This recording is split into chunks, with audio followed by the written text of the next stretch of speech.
Mencari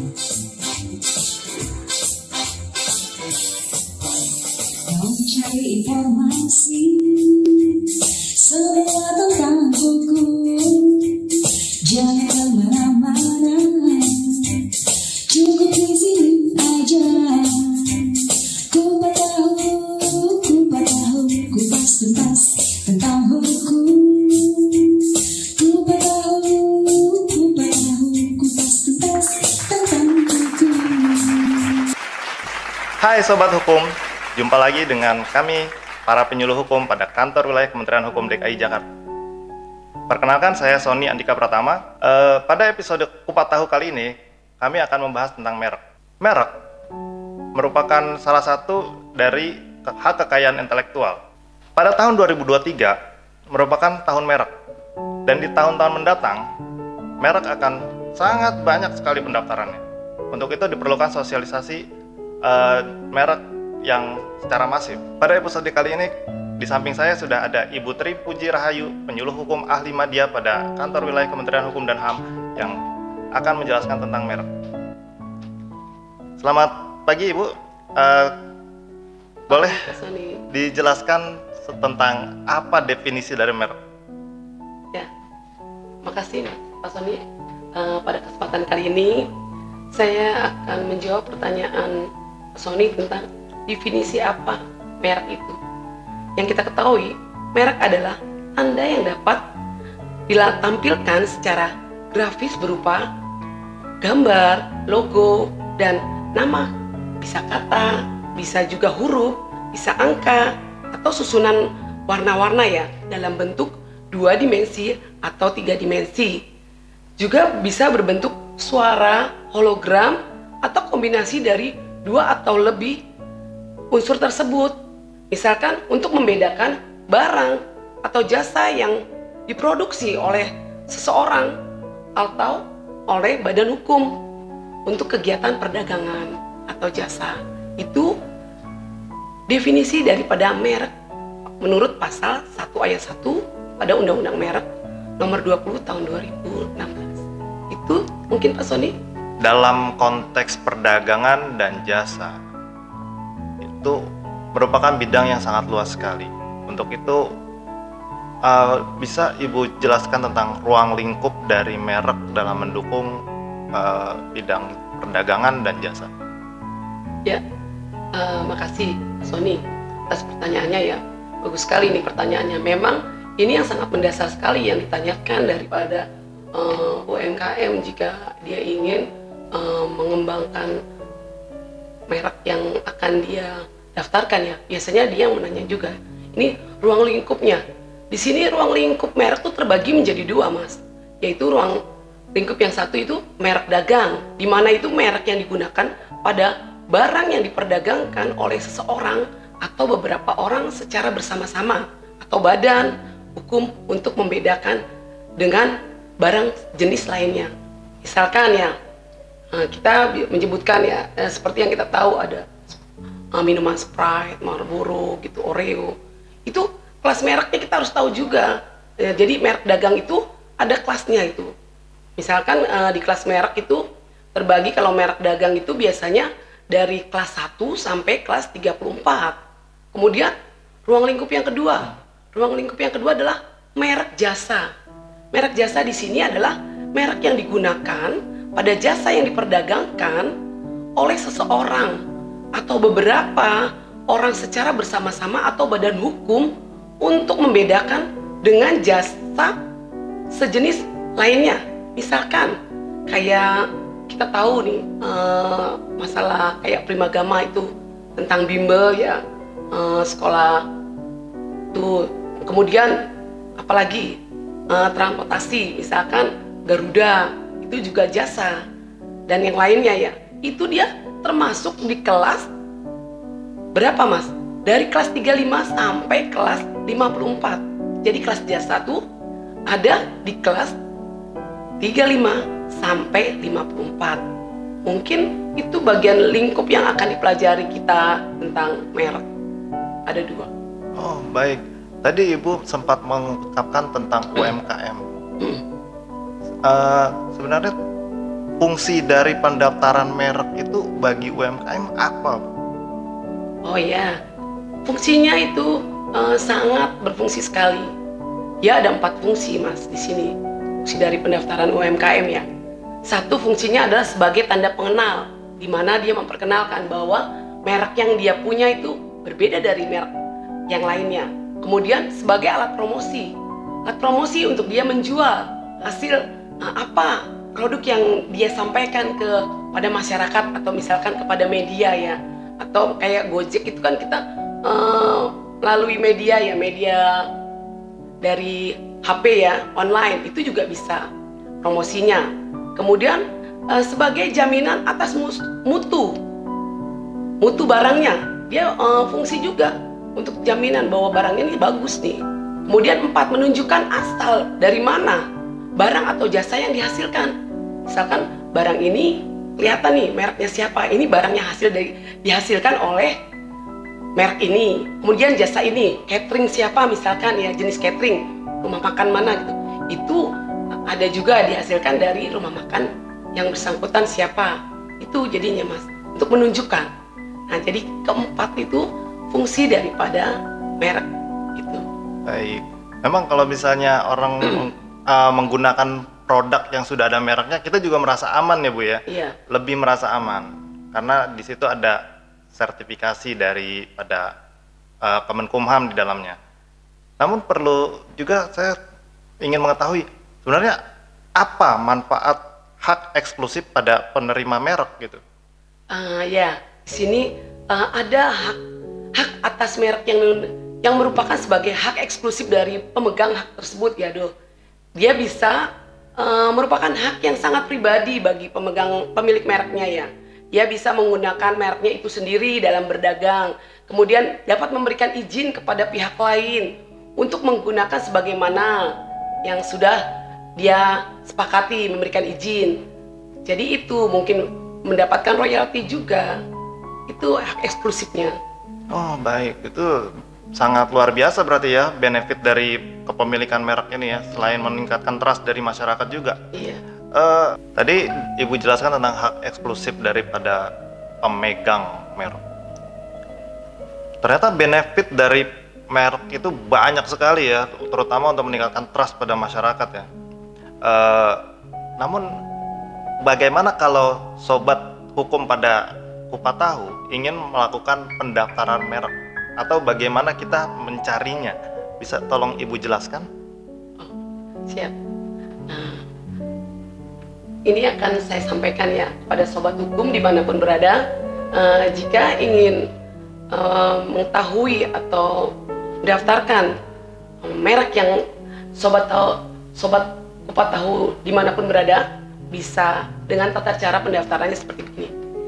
Di mana mengajukan permohonan tertulis dengan mengisi formulir yang disediakan oleh Kanwil atau mengunduh formulir permohonan merek di website www.dgip.go.id, dibuat rangkap 3 ya, dengan melampirkan surat pernyataan kepemilikan merek bermaterai yang ditandatangani oleh pemohon, atau formatnya tadi surat pernyataan disediakan oleh Kanwil kalau misalkan ke sini ya. Kemudian atau dari online bisa diunduh yang tadi saya sebutkan di website yang barusan saya sebutkan. Kemudian yang kedua dengan melampirkan fotokopi KTP. Dan ketiga, lampirkan label mereknya atau etiket merek. Biasanya label merek itu disebut etiket merek, 24 lembar. Ukurannya 2x2 minimal, atau 9x9 itu maksimalnya. Kemudian yang keempat, slip pembayaran biaya permohonan PNBP dari bank sebesar, kalau UKM ya, secara online itu 500.000. Kalau kita mungkin yang secara manual 600.000 Mas. Kemudian kalau umum itu secara online 1.800.000. Kemudian kalau secara manual dia 2 juta. Secara manual itu maksudnya ketemu langsung ya. Kalau online kan kita tahu melalui media online digital ya. Kemudian yang kelima, surat keterangan binaan UKM dari instansi yang berwenang, ya. Kalau misalkan di mana ada binaan siapa UKM-nya. Kemudian melampirkan surat kuasa, khusus apabila diajukan melalui kuasanya. Kalau diberikan kepada kuasa siapa, lampirkan surat kuasanya. Kemudian yang ketujuh, surat keterangan persetujuan dari para pemohon apabila diajukan secara bersama-sama lebih dari satu pemohon. Dan yang kedelapan, Mas, melampirkan salinan resmi akte pendirian badan hukum yang dilegalisir, ya, oleh notaris apabila pemohon itu badan hukum. Itu saja, Mas. Mungkin bisa dipahami ya. Baik Ibu, sangat jelas sekali tadi penjelasannya tentang prosedur pendaftaran yang bisa kita lihat di situs www.dgip.go.id. Iya. Kemudian saya ingin tahu juga bagaimana sebuah fungsi dari pendaftaran merek dalam kaitannya dalam konflik antar merek ya. Nah, ini sama juga pada tema kita kali ini ya, pentingnya pendaftaran merek. Di sini sangat berfungsi dari pendaftaran merek itu sendiri adalah sebagai berikut. Dia sebagai alat bukti. Jadi alat bukti dia kalau misalkan ada suatu kejadian misalkan begini, Mas. Pada suatu hari misalkan ini di Mas punya usaha misalkan usaha keripik ya. Mas udah punya usaha keripik ini sudah bertahun-tahun. Tapi teman Mas nih kerja di perusahaan ini.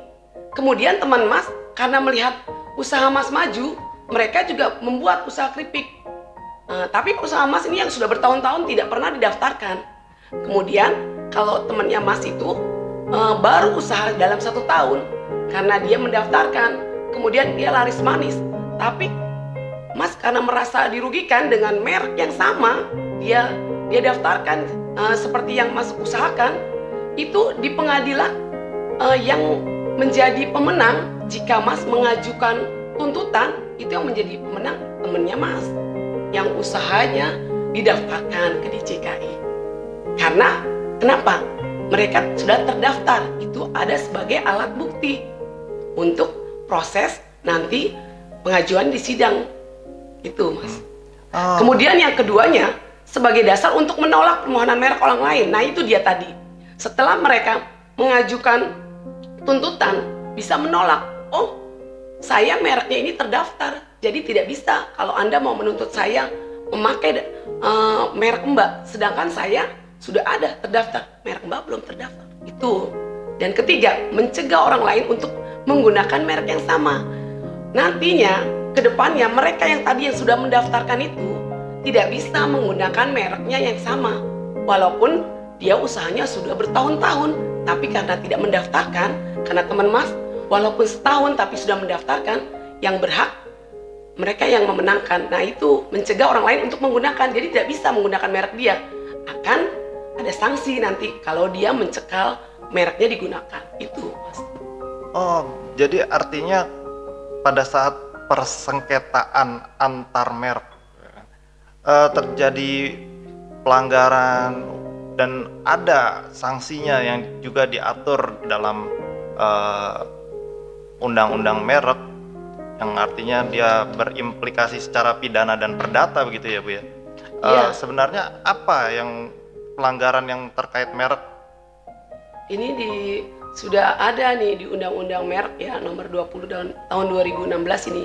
Setiap orang yang tanpa hak menggunakan merek, yang menggunakan persamaan pada pokok keseluruhannya sama dengan merek terdaftar milik orang lain, atau jasa yang diproduksi oleh orang atau yang diperdagangkan ya, jasa atau barang yang diperdagangkan, itu akan kena pidana antara 4 sampai 5 tahun atau denda sebanyak 2 miliar. Mungkin itu sanksi daripada merek itu sendiri. Baik. Untuk pendaftaran merek, apakah dia memiliki waktu perlindungan Bu, seperti hak cipta? Sama. Kalau di merek itu perlindungan merek yang sudah terdaftar mendapat perlindungan hukum dalam jangka waktu 10 tahun, Mas. dan dapat diperpanjang lagi dengan jangka waktu 10 tahun. Pendaftaran merek tuh kepada pemiliknya. Setelah dia 10 tahun, kalau dia tidak diperpanjang lagi, itu tidak akan mendapatkan perlindungan. Tapi kalau dia memperpanjang lagi pendaftarannya, itu akan mendapat perlindungan selama 10 tahun. Artinya pada saat mendaftarkan dan merek tersebut berhasil dilindungi, pada saat pendaftaran juga memungkinkan nggak kalau merek-merek yang kita daftarkan, kita usulkan itu berakhir ditolak? Oh ya, ada juga merek-merek ya yang ditolak. Merek yang tidak dapat didaftarkan atau ditolak adalah merek yang bertentangan, biasanya bertentangan dengan peraturan perundang-undangan yang berlaku, dengan moralitas agama, dengan kesusilaan atau ketertiban umum. Misalkan dengan orang tidak memakai baju, atau dengan misalkan gambar Buddha, itu juga kan sara itu hukumnya ya. Terus misal ketertiban umum ya itu tadi tidak sesuai dengan yang ada undang-undang berlaku, terus tidak memiliki daya pembeda juga. Tuh mereknya yang didaftar atau ditolak tuh tidak memiliki daya pembeda. Jadi mereknya sama. Jadi cuma namanya saja tapi hampir semuanya sama. Mungkin ada juga yang sama suara gitu. Misalkan kalimat tulisan mereknya misalkan I love you. Tulisannya cuma I, bentuknya seperti love, terus you, itu tidak tetap, itu juga akan ditolak karena itu dikategorikan bunyinya sama, jadi ucapannya sama. Walaupun mereka mendaftarkan ini saya mereknya beda tulisannya, tapi dengan bunyinya sama pun itu akan ditolak.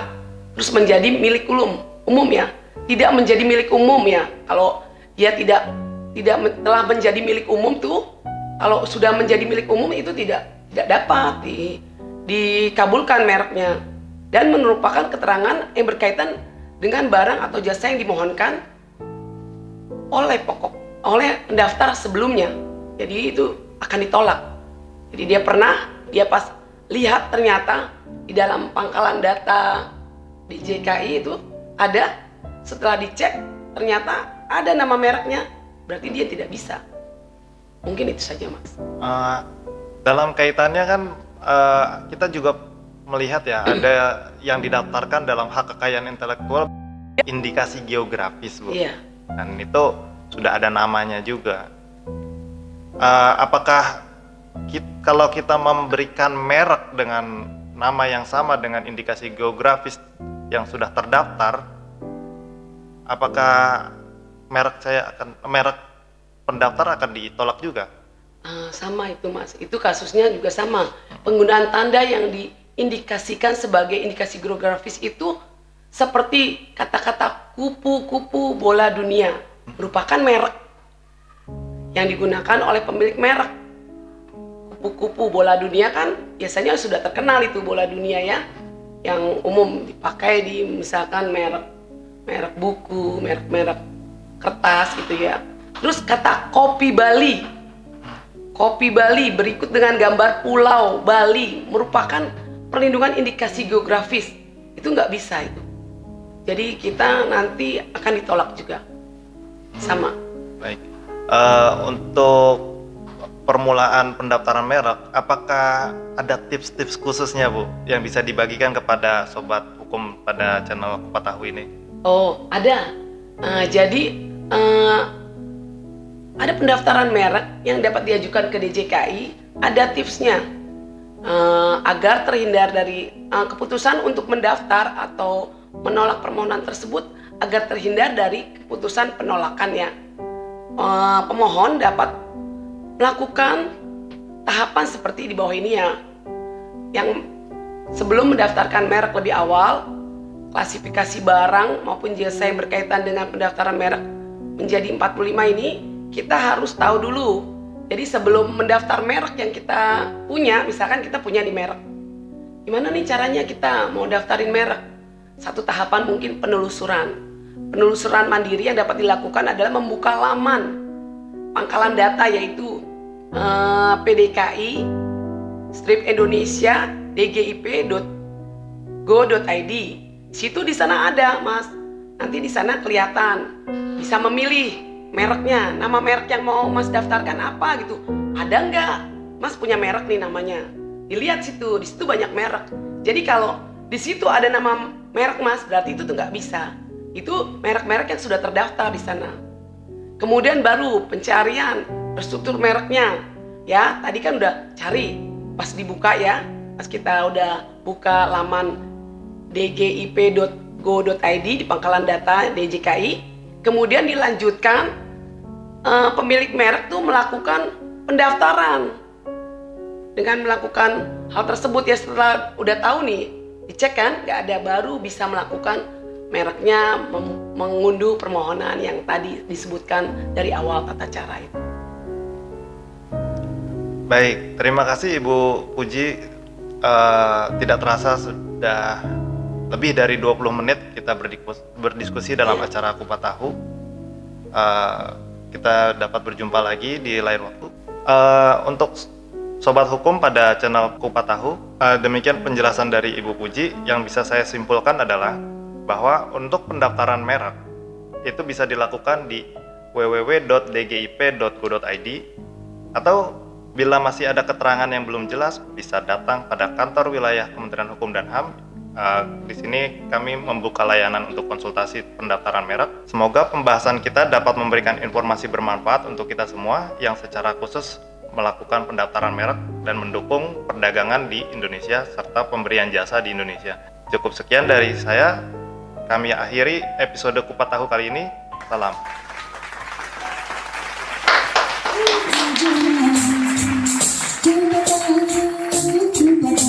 Kupas tuntas tentang hukum.